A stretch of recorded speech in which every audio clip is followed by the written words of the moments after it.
Hollywood, California, fight fires of inspiration.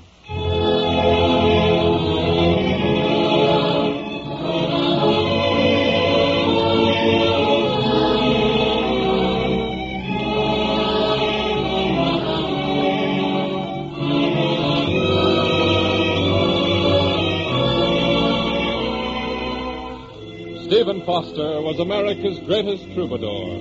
He immortalized the folk songs of our nation, those melodies that were born on the piping tones of his flageolet, passed on into sweeping symphonies, soothing and stirring millions who heard his simple music. His life was tragic because he was so intensely human, so much the artist. And so tonight, Fight Fires, written by John Slott, presents the life story of Stephen Foster, with Wilbur Hatch and the Columbia Orchestra offering the musical settings.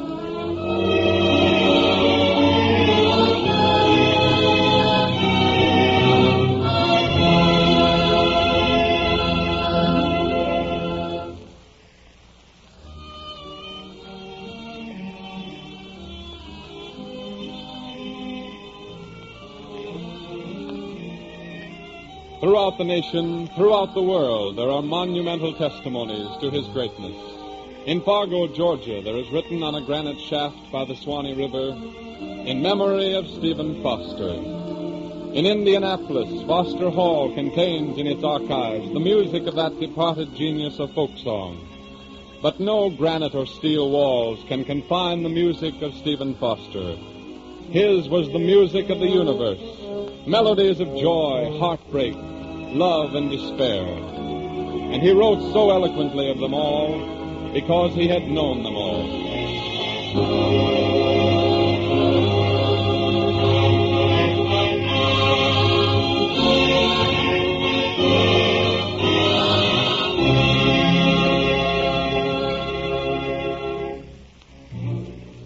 Doctor, there was no identification on the patient in the public ward except this piece of paper.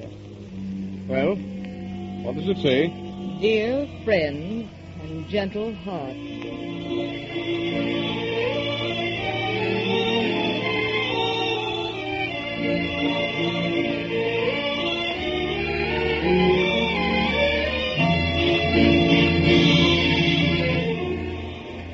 Five penciled words found on an unidentified man dying in the charity ward of the Bellevue Hospital. 5 words that were the start of a melody of despair by one Stephen Foster, who all his life had written songs of gentle gladness.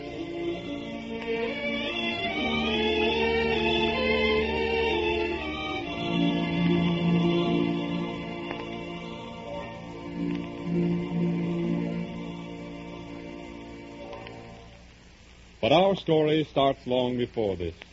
It is the year 1848 in the city of Cincinnati, Ohio. Stephen Foster, bookkeeper for Irwin and Foster, commission merchants on Casserly Row, sits at his desk, hums dreamily as he stares out over the serene, gentle confusion of the Ohio River.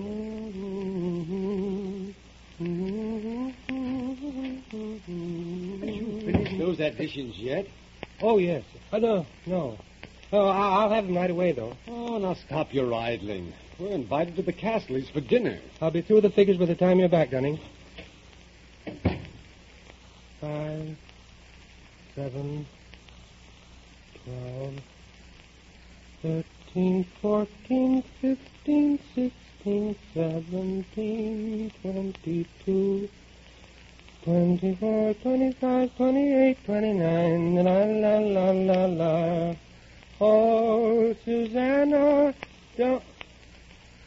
Oh, Susanna, don't you cry for me, for I've come from Alabama with my banjo on my knee.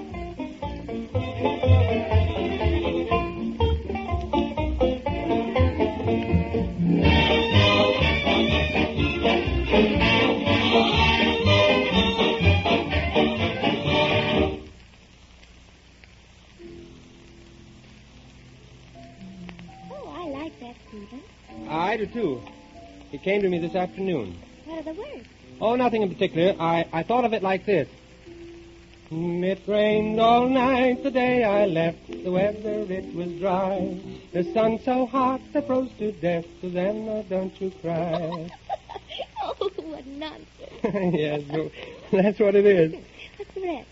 Oh, Susanna, don't you cry for me. For I've come from Alabama with... Now, you have to hold that a long time. Now, come on, Sophie, you help me. With my banjo on my knee. You two sound like the Andrews Quartet down at the old Eagle Ice Cream Saloon. Quartet? Quartet? Stephen, where are you going? Down to the Eagle Saloon to find that quartet.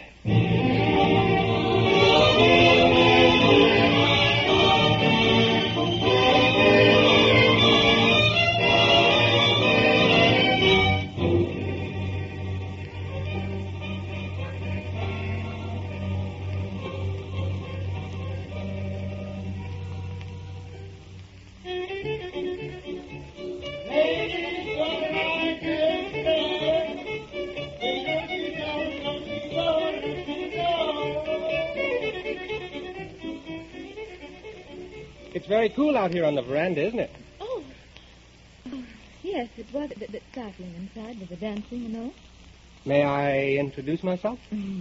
We've had sort of an informal introduction on the dance floor when you nearly fell over my feet.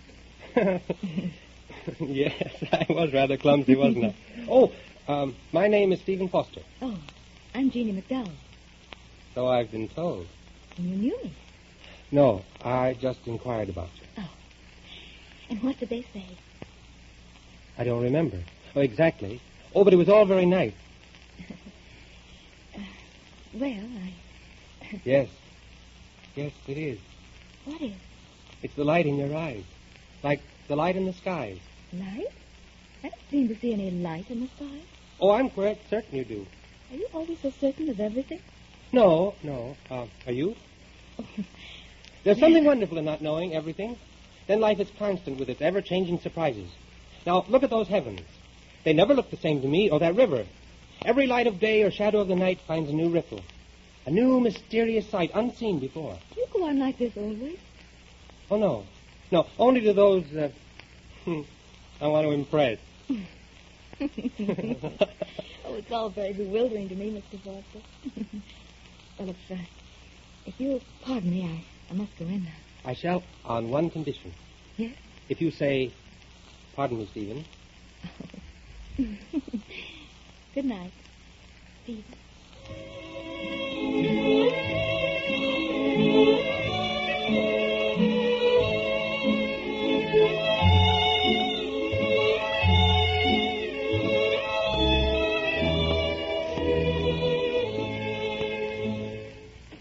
Good morning, Gunning. Good morning. Do you realize that it's 12 o'clock? Oh, dear, so it is. What's come over you? My dear brother, I have some good news for you. Mm-hmm. You've been drinking again, huh? Oh, odious word, dear Brutus, odious word. I've been celebrating. Celebrating what? La, la, la, la, la, la, la, la, la, la. That, my dear brother, is the voice of Stephen Foster, weaver of wondrous melodies. Now, look here. Either you tell me what this drivel is all about, or I'll pitch you into the river. Oh, perish the thought. I am resigning from Foster and Irwin, commission merchants, to sing my own compositions. Well, here, listen to this letter. S.C. Foster, Esquire. Dear Sir, your favor of the 8th is received, and we hasten to reply. We will allow you 2 cents on every copy of your future publications by our house. From your acquaintance with the president, well, so on and so on. It's signed Firth, Pond and Company, New York. Now then, are you convinced? Mm-hmm. Certainly I'm convinced, but where's the check for your song? There it is. $5.20. And how long do you expect that to last? Long enough for me to write a dozen songs like Brother Gum and Nellie Was a Lady? You are a bit mad, but in a nice way, Stephen. You will be proud of me yet, Dunning. I know I will, lad. Well, I've got to run along. There's a young lady I'm desirous of having a little talk with.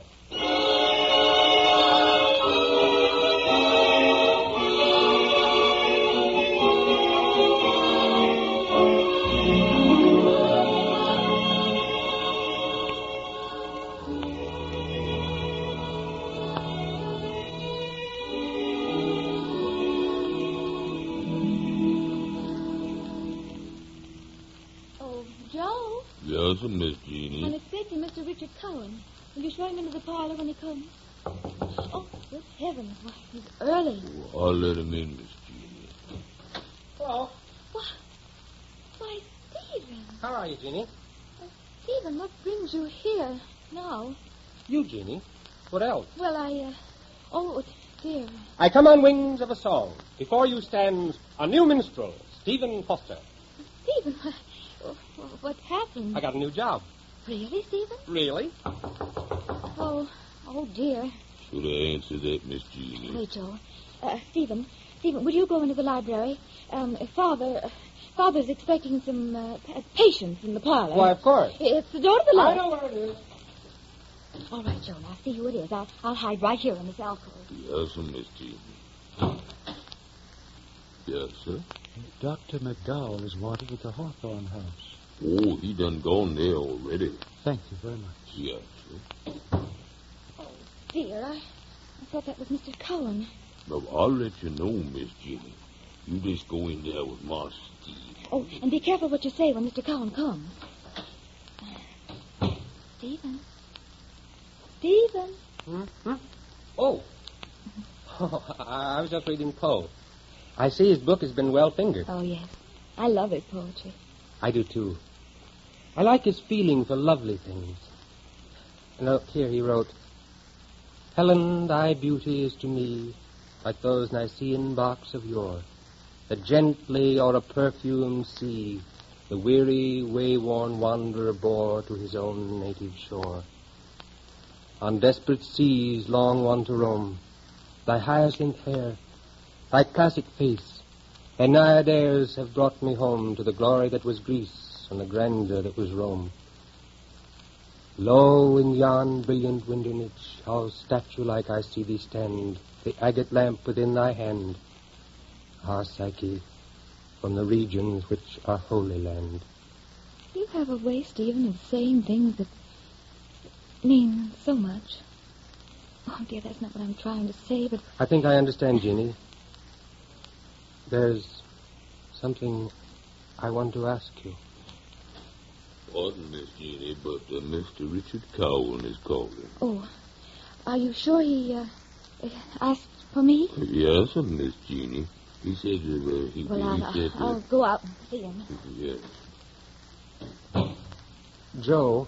Yes, Master Steve. How long has Mr. Richard Cowan been calling on Miss Jeanie?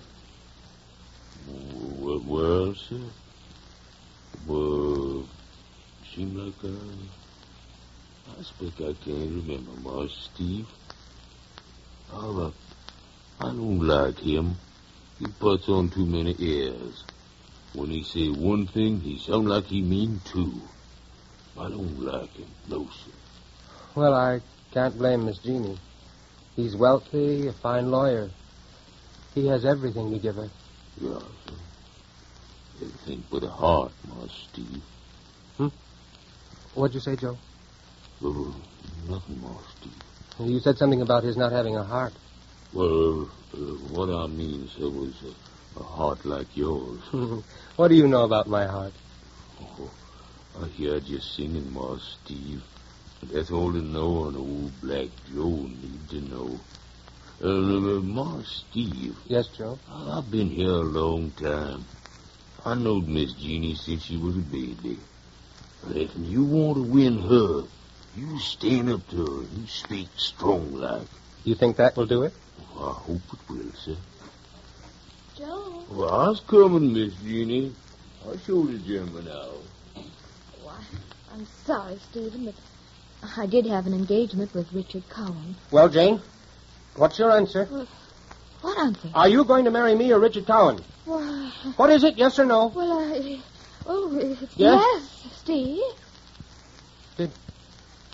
Did I hear you say yes?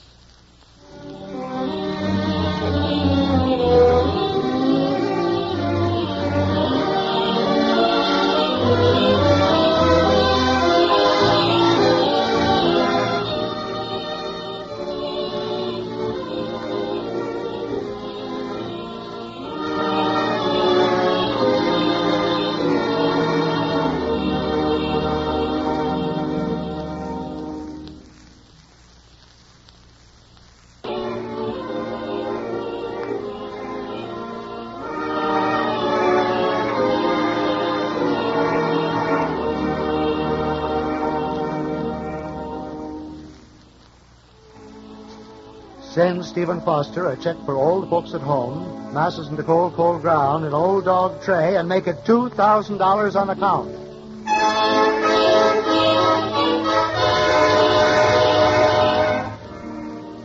I have the reports on the Stephen Foster songs, Mr. Hurt. We paid him $9,436.49. Mail him another check for $5,000.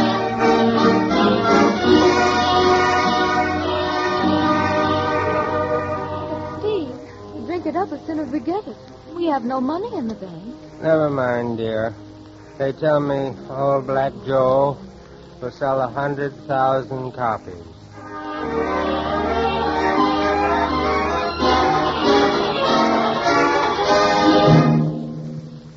Poor old Black Joe. I can see him now, shuffling and grinning, shuffling and grinning.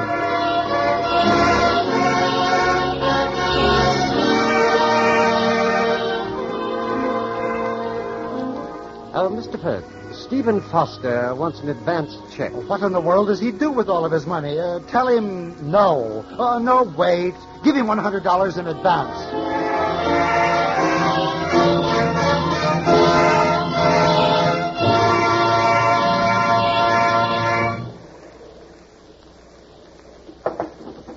Who's there?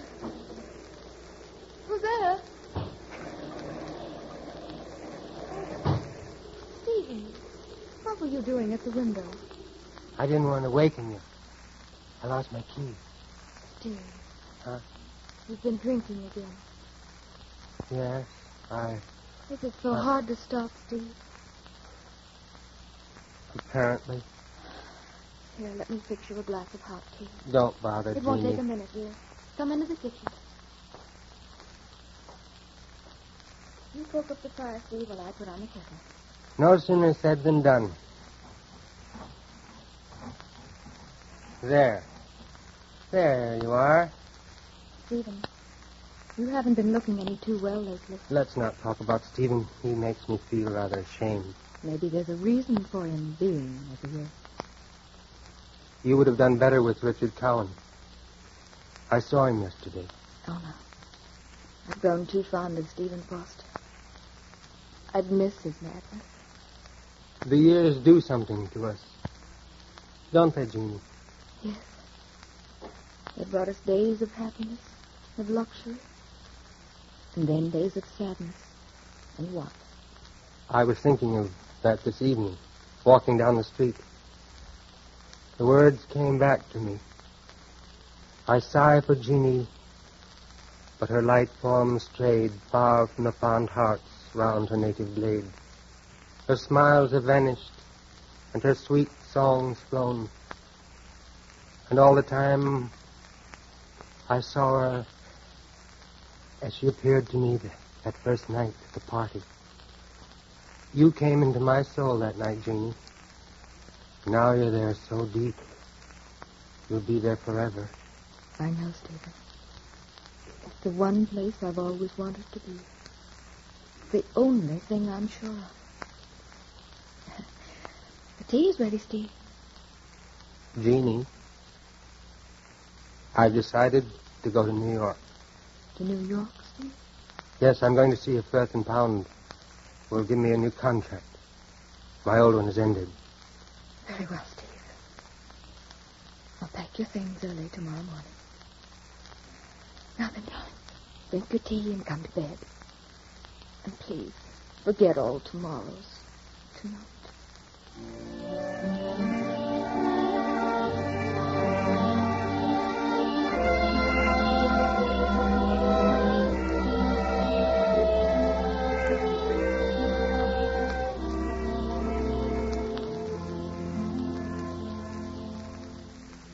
I'm sorry, Mr. Foster. We can advance you nothing.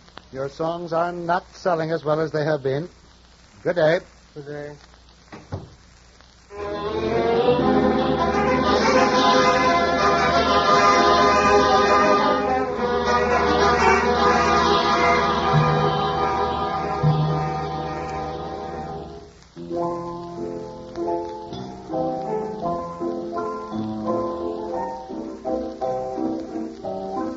Another drink, bartender. Well, I don't see any money on the line. Oh, well, I had a few bills. Oh, you had a few bills.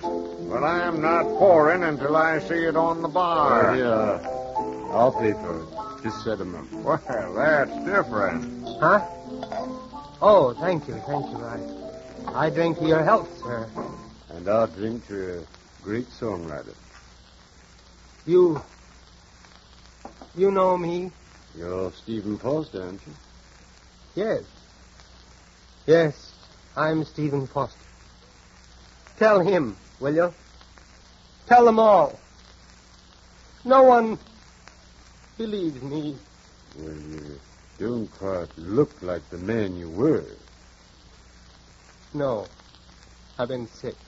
My drink, Mr. Cooper. Oh, this is Miss Dolly Trine. How do you do? How do you do? Dolly here sings at the Lenox Music Hall. Really? This is Stephen Foster, darling. Oh, really? I've sung many of your songs, Mr. Foster. Oh, it's so wonderful to hear you say that. Oh, yeah. I had 'em weeping in their cups. Bartender, just set him up again. Mr. Maine, I wonder if I could ask you a favor. Well, depends on what it is.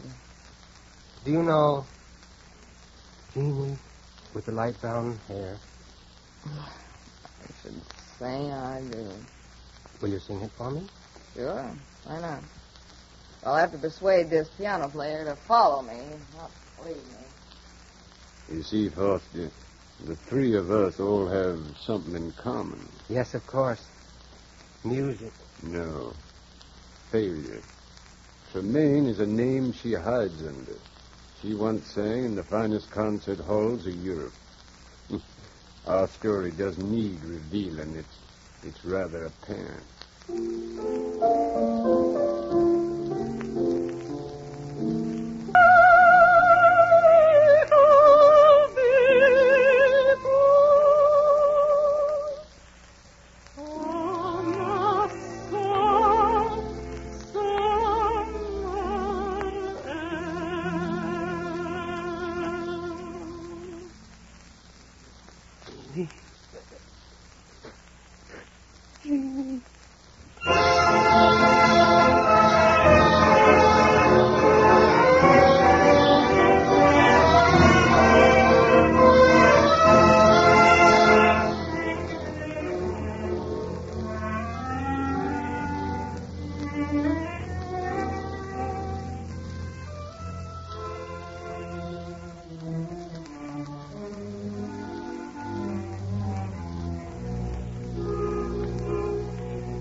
No use. I can't write anymore. I can't. Oh, good morning, Steve. I've got a great idea for a ballad. And it closes with the line, "If you've only got a mustache."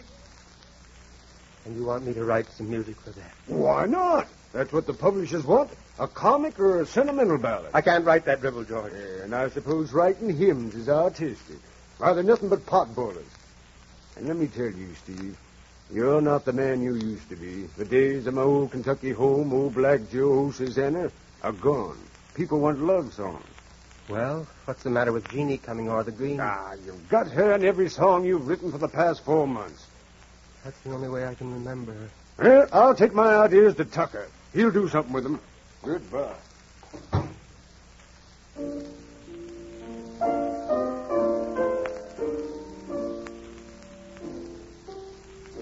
That's the only way I can remember her.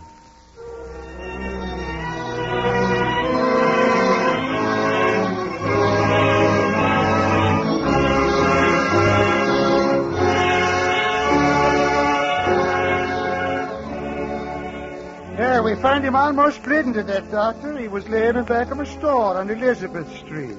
Nurse, Yes, Doctor. have him put into Ward 11. Lister's identification. dear friends and gentle hearts. So lived and so died Stephen Foster, immortal troubadour of America. And when they laid him to his final rest, a lovely voice out of the past sang, "Way down upon the Swanee River, far, far away, that's where my heart is yearning ever. Just where the old folks stay. Alone and sad and dreary, everywhere I roam. Oh, dark is how my heart cries, far from the old folks out of home.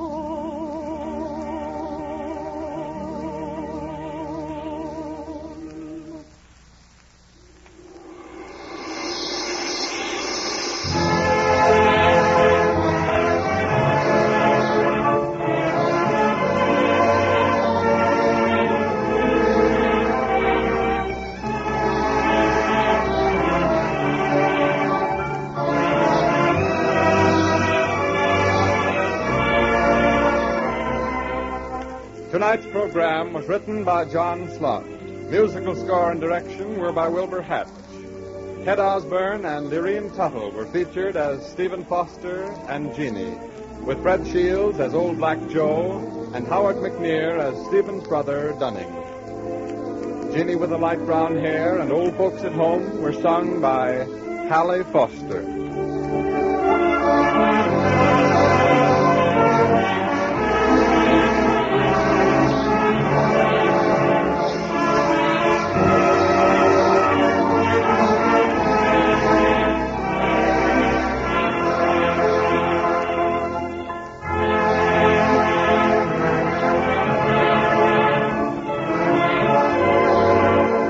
These tales of the White Fires of Inspiration are under the direction of Ralph Scott and come to you from Columbia Square in Hollywood.